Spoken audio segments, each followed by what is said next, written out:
지난 시간에 이어서 세상 끝날, 그러니까 작게 보면은 우리 각자가 죽는 날, 또 좀 크게 보면 종말, 세상의 끝날을 대비하는 그 확실한 방법을 예수께서는 어떻게 대비하라고 말씀하시는가를 알아보겠습니다. 오늘 본문은 이렇게 시작하지요. 그때 다시 말하면 세상 끝날에, 이런 말입니다. 세상 끝날에 제일 중요한 게 뭐냐면 하나님이 있는가? 천국이 정말 있어? 하는 것이겠죠. 그래서 예수께서 십자가에 달려 돌아가시기 전에 거의 마지막에 했던 말씀입니다. 이 말씀이. 천국은 마치 뭐와 같냐면은 등을 들고 횃불을 들고 신랑을 맞으러 나간 열처녀와 같다고 말합니다. 천국이 있는가? 하는 게 핵심인데 예수님은 세상 끝날이 당연히 오듯 천국도 당연히 있다. 그런데 그거를 뭐에 비유하냐면은 결혼식에 비유를 합니다. 따라서 오늘 본문을 좀 더 살펴보기 전에 당시의 결혼 문화를 좀 알 필요가 있죠. 시대를 막론하고 인생에서 결혼만큼 중요한 것도 드물죠. 특별히 고대 사회에서의 결혼식이라는 거는 뭐 한 개인이나 가족을 넘어서 온 동네 전체가 정말 들썩이는 기쁨의 큰 잔치가 벌어지는 곳입니다. 각 나라에는 고유한 결혼 풍습이 있죠. 이스라엘에는 이제 결혼 전에 뭐가 있냐면 정혼이라는 게 있습니다. 우리나라의 약혼보다 훨씬 더 강력한 법적 구속력이 있어서 사실상 부부라고 할 수 있고 죽음이나 정말 결정적인 문제가 있지 않는 한 파기할 수 없습니다. 정혼이 되면은 신랑은 이제 신부와 함께 살 집도 이렇게 준비를 하고 처갓집에 뭐를 줬냐면은 결혼 지참금을 줬습니다. 그래서 이제 그거를 이제 준비를 합니다. 대략 그 기간이 1년 정도 걸립니다. 우리와 달리 이스라엘은 하루가 언제 시작되냐면은 밤에 시작이 되죠. 그래서 이 결혼식 날이 되면은 새로운 하루가 시작되는 다시 말하면 저녁이 되면은 이제 신랑은 친척 또 뭐 친구 이렇게 들과 함께 무리를 지어서 신부의 집으로 출발합니다. 물론 이제 축하하고 뭐 여러 가지 의미가 있지만 돈에 뭐를 들고 가죠? 결혼 지참금. 돈도 들고 여러 가지가 있으니까 이제 도적을 만날 수도 있고 여러 가지 원인이 있고 또 한밤중이기도 하고 해서 이제 함께 이렇게 신부의 집으로 출발을 합니다. 이제 신부 집도 이제 분주해지겠지요. 온 동네가 나서서 이제 신랑을 맞을 준비를 합니다. 특별히 밤중에 도착하는 이 신랑을 환영하기 위해서 10명쯤 되는 그 신부의 들러리들이 이제 신랑이 오면 맞아들일 수 있도록 환한 횃불, 본문에 등장하는 등이 이제 야외에서 쓰는 거니까 횃불이라고 생각을 하면 됩니다. 그 횃불을 준비했다가 신랑이 근처에 오면 나가서 이제 횃불을 밝게 비추면서 신랑 일행을 이렇게 맞아드립니다. 신부의 집까지. 이때 사용하는 이제 횃불이 이제 중요한데 어떻게 생겼냐면은 긴 막대기 끝에 헝겊 조각을 둘둘 말고 거기에 이제 기름을 적셔가지고 불을 밝히는 겁니다. 대략 한 15분 정도 간격으로 기름을 다시 적셔줘야 합니다. 기름이 이제 다 소모가 되니까. 따라서 이 기름통에 기름을 담아서 가는 게 필수적입니다. 신랑은 이제 신부의 집에 들어가서 이제 지참금을 지불하고 계약서에 사인을 하고 공식적인 우리나라처럼 그냥 결혼하면 끝나는 게 아니고 말로 끝나는 게 아니고 이들은 이제 공식적인 문건을 만들어서 계약을 했습니다. 서명을 한 후에 이제 모두 함께 어디로 출발을 하냐면 신랑의 집으로 돌아와서 무려 7일간 이제 가나의 혼인잔치에 있는 것처럼 7일간 아주 진짜 어마어마하게 큰 잔치를 벌인다. 이게 이제 이스라엘 사람들의 결혼 풍습입니다. 다시 이제 처음으로 이 풍습에 대한 이해를 머릿속에 담아놓고 다시 돌아가 보면 천국이 뭐와 같다고 그랬냐면 마치 횃불을 들고 등을 들고 신랑을 맞으러 나간 열처녀와 같다. 희한한 표현이죠. 천국이 열처녀다라는 거예요. 근데 2절에 보니까 그 중에 5명은 미련하다. 그리고 5명은 슬기로운 자다. 이럽니다. 다시 3절과 4절을 보니까 왜 미련하고 뭐가 슬기롭다는 건가 하는 게 나오는데 미련한 자들은 등은 가지되 횃불은 준비를 했는데 기름은 들고 가질 않습니다. 기름 없이 갑니다. 슬기 있는 자들은 그릇에 기름을 담아 등과 함께 가져갔다. 그러니까 결국 뭐가 이 미련함과 슬기로움을 결정하냐면 기름을 준비했는가, 기름과 함께 갔는가 하는 겁니다. 이제 신부의 집에서 이 10명의 들러리가 기다리는데 상황이 좀 꼬입니다. 5절에 보면은 신랑이 더디 오므로 다 졸며 잘세. 고대에는 인근에 있는 사람들끼리 주로 이제 결혼을 하는 거죠.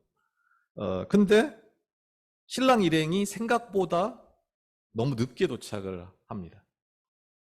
한편으로는 걱정도 되지만 밤은 깊어가고 졸음이 쏟아집니다. 주의 깊게 좀 볼 부분은 10명의 신부 들러리가 다 졸며 잔다는 거예요. 처음에는 이제 꾸벅거리다가 졸다가 마침내 깊은 잠에 다 빠져듭니다. 그리고 모두가 깊이 잠든 한밤중이 되어서야 그 정막을 깨고 큰 소리가 들립니다. 6절 7절입니다. 밤중에 소리가 나되 보라 신랑이로다 맞으러 나오라 하매 이에 그 처녀들이 다 일어나 등을 준비할세. 여기까지는 그냥 통상적인 과정입니다. 좀 늦을 수도 있는 거죠. 맞으러 나오는 소리를 듣고 처녀들이 일어나서 다 준비합니다. 그런데 그 다음 과정이 연달아서 조금 이상합니다. 어색합니다. 8절 9절에 보면 미련한 자들이 슬기 있는 자들에게 이르되 우리 등불이 꺼져가니 너희 기름을 좀 나눠달라 하거늘 슬기 있는 자들이 대답하여 이르되 우리와 너희가 쓰기에 다 부족할까 하노니 차라리 파는 자들에게 가서 너희 쓸 것을 사라 하니. 기름을 준비 안 한 이 5 처녀가 당연한 듯 미안하다는 말도 없고 기름 좀 다오 이럽니다. 나눠다오 합니다. 그런데 이 기름을 준비했던 5 처녀는 너무나 인색하죠. 단칼에 거절합니다. 냉정하게 거절합니다. 우리 둘 다 쓰기에는 부족하니까 나가서 좀 사서 와. 할 수 없이 이 5 처녀는 그 밤에 기름을 사러 집을 나섭니다. 10절에서 12절이죠. 그들이 사러 간 사이에 신랑이 오므로 준비하였던 자들은 함께 혼인잔치에 들어가고 문은 닫힌지라 그 후에 남은 처녀들이 와서 이르되 주여 주여 우리에게 열어주소서 대답하여 이르되 진실로 너희에게 이르노니 내가 너희를 알지 못하노라 하였느니라. 기름 사가지고 신랑 집에 이제 부랴부랴 갔는데 단칼에 거절을 당했다. 그녀들은 사실 열어줄 줄 안 거예요. 그런데 문은 닫히고 모든 게 끝나버렸다. 그냥 문이 닫힌 게 아니고 영원히 닫혔다 이 말이에요. 영원한 형벌에 처졌다. 지옥 같다 이런 말이에요. 시작도 그렇지만 끝나는 것도 정말 좀 독특합니다. 기름을 미리 준비하지 않은 게 영원한 영벌, 지옥으로 연결된다는 정말 무시무시한 결론으로 이어지니까 참 제자들은 당혹스러웠을 것 같습니다. 과연 뭐가 이런 극단적인 그런 차이를 만드는 걸까요? 저는 오늘 단순하게 이 본문을, 뻔한 본문이지요. 보면 다 알만한 본문이지요. 이 뻔한 본문을 하늘과 땅의 관점을 비교하는 것으로 비유를 통해, 이 본문을 비유라고 하거든요. 비유를 통해 말씀하실 수밖에 없었던 그 하나님의 마음, 하나님의 심정을 나누고 싶습니다.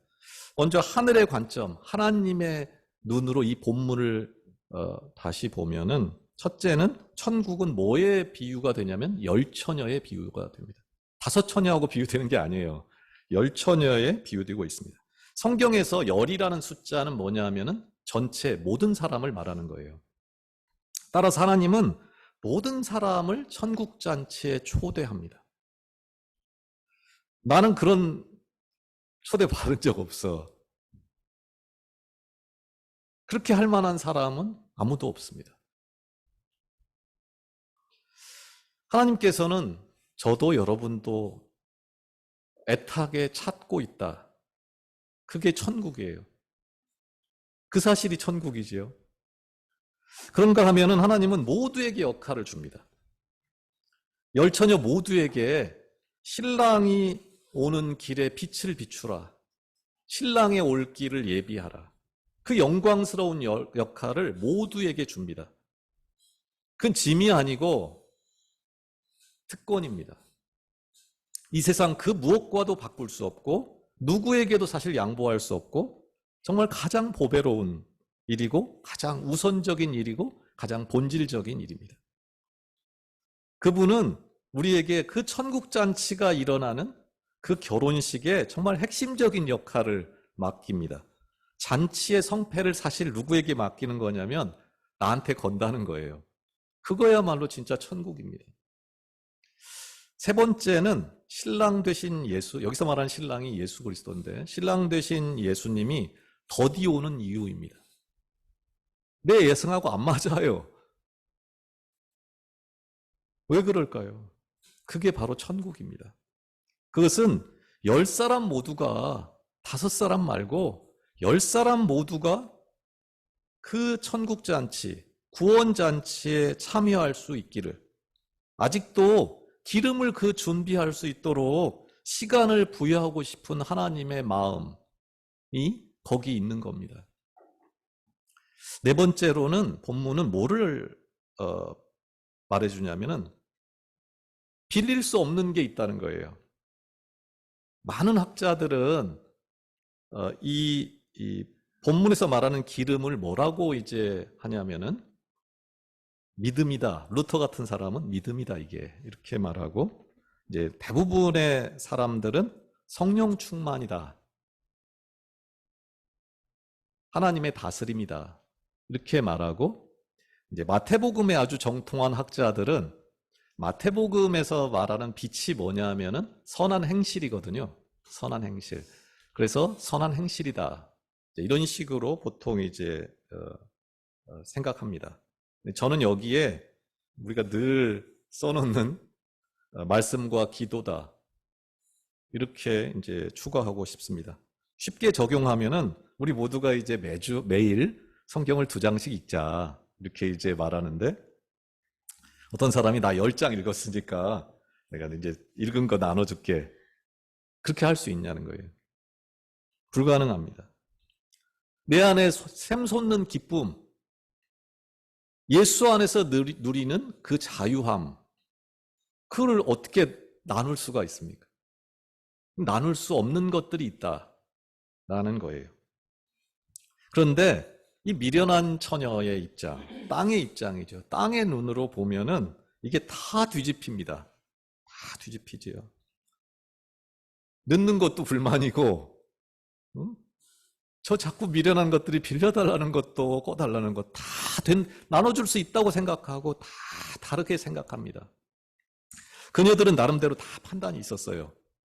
사실 걱정 없이 졸고 잤습니다. 자신이 있었어요. 다 미리 생각해둔 방법이 있었습니다.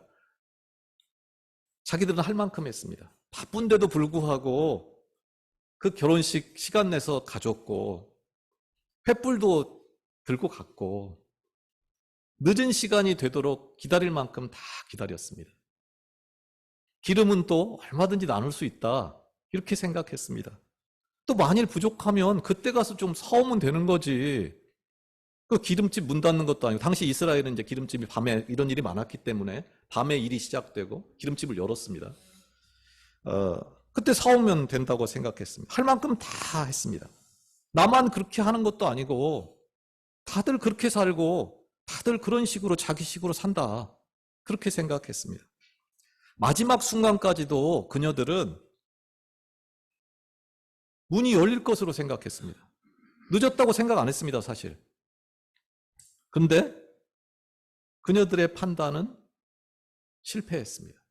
실패한 정도가 아니고 영원히 끝장나 버렸습니다. 요즘 저는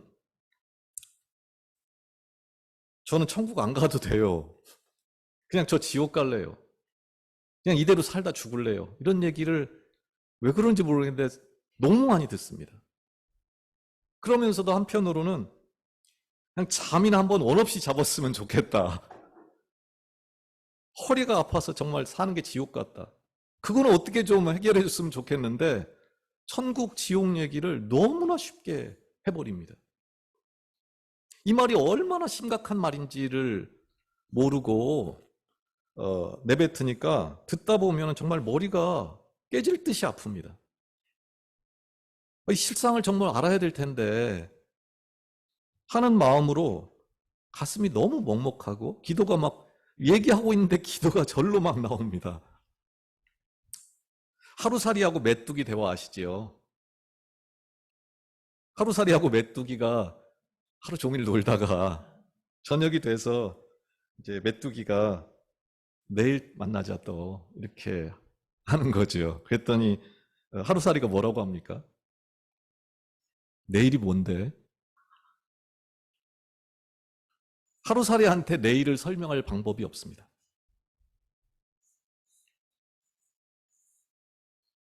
우리 힘, 우리 지혜로는 정말 어림도 없는 얘기예요. 그래서 성경은 비유로 말을 하는 거예요. 오직 하나님의 은혜로 말씀 안에서, 기도 안에서 있을 때, 성령 안에 있을 때 그 우리의 운명을 영원히 갈라놓을 그 극단적인 차이가 보입니다. 땅의 경험이 전부인 사람들에게 예수께서는 땅의 경험으로 설명할 수밖에 없었던 거예요. 믿는다는 거는 뭐냐면 질문하는 거죠. 질문하는 겁니다. 주님께 묻고 주님께 답을 듣는 것입니다. 주님, 저는 어떤 상태입니까, 지금? 전 미련한 자입니까? 슬기로운 자입니까? 끊임없이 나를 점검하는 것이 믿음입니다. 하나님, 제 삶의 기름통에는 기름이 얼마나 준비되고 있습니까? 그 횃불만 들고 있는 그 빈 껍데기 신앙입니까? 말씀과 기도로 그래도 조금은 채워진 상태입니까? 스스로 점검하는 것이 필요합니다. 주님은 이 말씀을 가지고 천국 5명만 간다, 교회 온다고 다 천국 가는 거 아니야 라고 겁박하려는 게 아닙니다. 모두가 구원을 얻기를 바라는 마음으로 주시는 거예요. 천국은 5명 가는 것으로 충분하지 않다. 나머지 5도 함께 가야 천국이다. 10사람이 가야 합니다. 서로 돌아보아 사랑과 선행을 격려하며 모이기를 패하는 어떠한 사람들의 습관과 같이 하지 말고 오직 권하여 그날이 가까움을 볼수록 더욱 그리하자.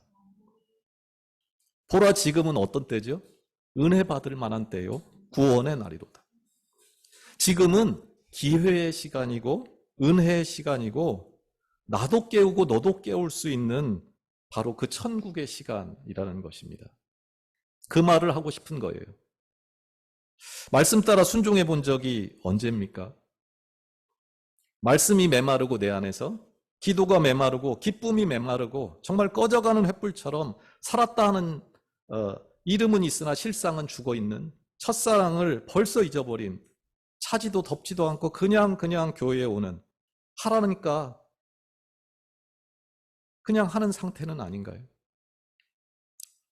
내가 교회에서 맡은 직분이 목사다, 장로다, 그게 중요한 게 아닙니다.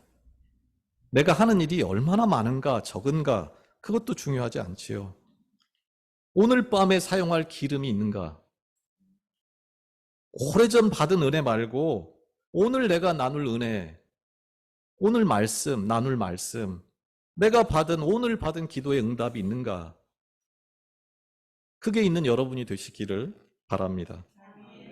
말씀을 판단하는 자가 아니고 말씀의 능력을 누리는 자가 되기를 바랍니다. 이 5 처녀는 다른 사람과 똑같았습니다. 특별히 나쁘지 않았어요. 근데 그녀들은 똑같으면 안 된다는 것을, 달라야 한다는 것을 몰랐습니다. 그녀들은 바로 이곳에서, 천국 가서 뭔가 대단한 일이 벌어지는 게 아니고 바로 이곳에서 모든 일에 진심이어야 한다 하는 것을 몰랐고, 결코 꿔줄 수도 꿀 수도 없는 것들이 있음을 몰랐습니다. 천국에 가야 삶이 달라지는 줄 알았어요.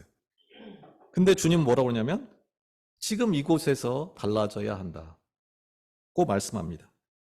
지난 시간에 종말에 나한테 맡겨준 사람, 내 일을 해라, 그걸 얘기했죠. 사실 이 들러리들은 오늘 누구 일을 하러 온 겁니까? 신부의 일, 남의 일을 하러 온 겁니다.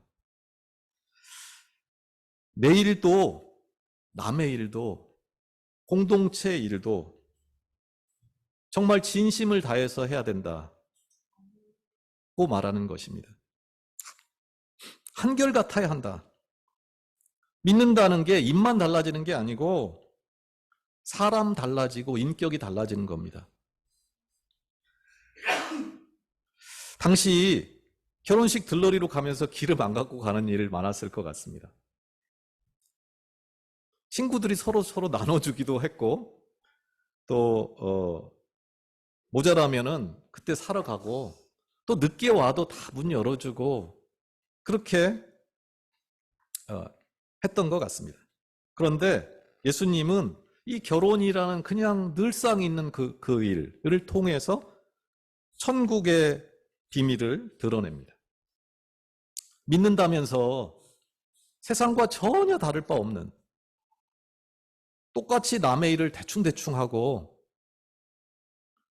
얼마든지 땀 흘려서 벌 수 있는데도 손 벌리기를 예사로 하고 빌려도 갚지를 않고 나중에 해도 된다 그거 한없이 미루고 게으르고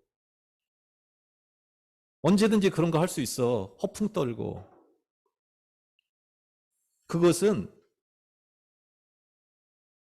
하나님의 나라와 너무 동떨어져 있다. 믿는다는 게 뭐냐면 일상이 달라지는 거다.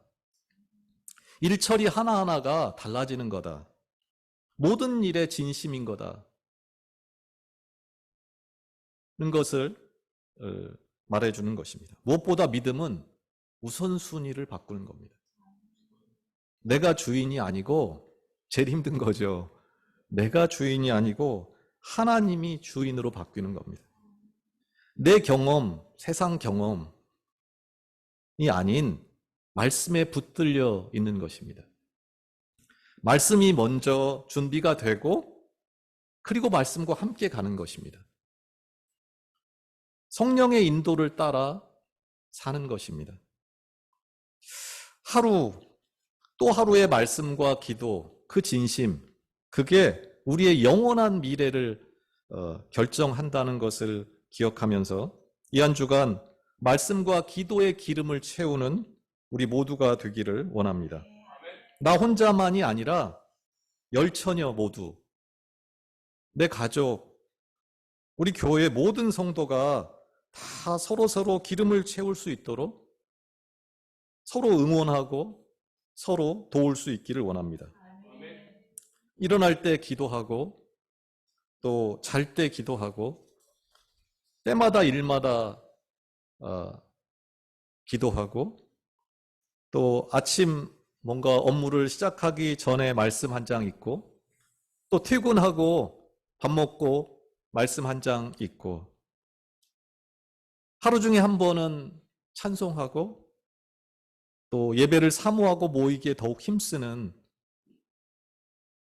우리 삶이 저 사람 좀 달라졌어 하는 소리를 들을 수 있는 그러한 성도님들 되시기를 축원합니다. 기도하겠습니다. 하나님 아버지, 내 안에 기름이 없습니다.